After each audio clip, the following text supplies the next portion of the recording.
भाजपातील मंत्री रमेश तवडकर मुख्यमंत्री डॉक्टर प्रमोद सावंत यांच्या एक पाऊल पुढे निघाले का? 2 दिवसात एसटींना राजकीय आरक्षण मिळेल असे मुख्यमंत्र्यांआधी तवडकर यांनी सांगितले आणि त्याच रात्री आरक्षण देणारं नोटिफिकेशन केंद्राकडून काढण्यात आलं. गृहमंत्री अमित शहा यांची मुख्यमंत्र्यांनी भेट घेतली होती तेव्हा त्यांनी सुद्धा लवकरात लवकर एसटींना आरक्षण देणार असल्याचं सांगितलं होतं. पण फक्त तवडकर यांनी 2 दिवसाची डेडलाईन सांगितली होती.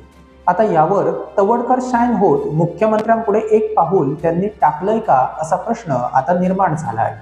मुद्द्याकडे वळण्यापूर्वी एक विनंती, जर तुम्हाला आमचे व्हिडिओ आवडत असतील तर आमचे चॅनल सबस्क्राईब करायला विसरू नका. आत्ताच सबस्क्राईब करा आणि बेल आयकॉन नक्की प्रेस करा. गोव्यातील एसटींना राजकीय आरक्षण देणारं विधेयक दोन्ही सभागृहांमध्ये पास झाल्यानंतर सुद्धा नोटिफिकेशन येण्यासाठी जास्त काळ लागला होता.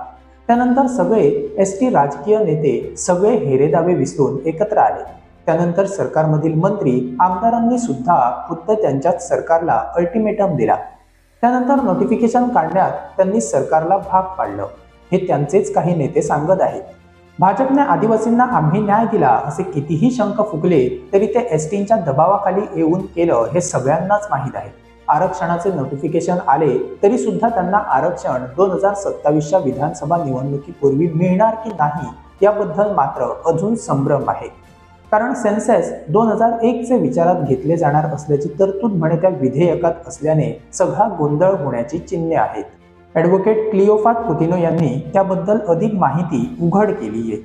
2011च्या सेन्ससचा विचार करून त्यांना आरक्षण देणार असल्याचं मुख्यमंत्री सांगत आहेत.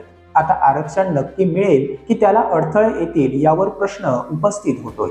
सध्या एसटी राजकीय आरक्षण जाहीर झाल्यानंतर भाजपमधील नेत्यांचा गोंधळ सुरू झाला. राखीव मतदारसंघात येणारे नेते दुसऱ्या पर्यायाचा शोध घेऊ लागले आहेत. हे पक्षाला किती परवडणार आहे हा मोठा प्रश्न.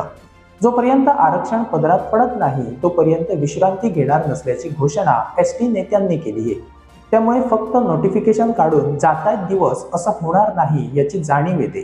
एसटी समाजाच्या मागण्यांकडे पूर्ण दुर्लक्ष करणं सोपं नाही याची जाणीव सगळ्या राजकीय पक्षांना आहे. कारण एसटींनी गोव्याच्या इतिहासात त्यांची सगळी आंदोलने यशस्वी ठरवली. जीव गेला तरी चालेल पण मागे हटणार नाही ही त्यांची भूमिका सगळ्यांना गुडघे टेकवायला भाग पाडते. सध्या एसटी राजकीय आरक्षणाच्या विरोधात न्यायालयीन लढा देण्यासाठी काहींनी म्हणे तयारी सुरू केली आहे. त्यामुळे तो अडथळा येईल की काय असा प्रश्न पुन्हा उपस्थित होणं साहजिक आहे. दुसऱ्या बाजूला एसटींना आरक्षण दिल्यानंतर सत्ताधारी पक्षाने कितीही सुवाळे केले तरी कित्येकांच्या मनात त्याचं दुःख आहे. कारण आता आरक्षण पदरात पाडल्यानंतर त्यांचं दुसरं टार्गेट कॅप्टन बनण्याचं असेल हे आता काही जण उघड बोलून दाखवतायत. यातून अनेक प्रस्थापित राजकारण्यांचे खेळ पलटण्याच्या वाटेवर आहेत. आरक्षणाने सरकारी नोकर भरतीत आता जशी एसटी कर्मचाऱ्यांनी प्रमोशनाची भरारी घेतली ना तशीच भरारी उद्या राजकारणात घेतली जाईल यात मुळीच शंका नाही. पण त्यांना विरोध करून ते रोखणं कसं शक्य होणार याकडे सुद्धा काही सत्ताधारी प्लॅनिंगमध्ये सहभागी होत असल्याच्या चर्चा आहेत. या सगळ्यातून एक गोष्ट मात्र स्पष्ट दिसते की 13 तारखेला आझाद मैदानावर एसटी समाजाने मोठी सभा घेण्याचा निर्णय घेतला होता. आता त्या सभेनंतर जर आरक्षण नोटिफिकेशन आलं असतं तर कित्येकांना मान खाली घालावी लागली असती. पण त्यात सुद्धा स्वतःची ताकद काहींनी दाखवली. तवडकर यांनी स्पष्टपणे नोटिफिकेशन कधी येणार हे जाहीर सांगितलंच होतं.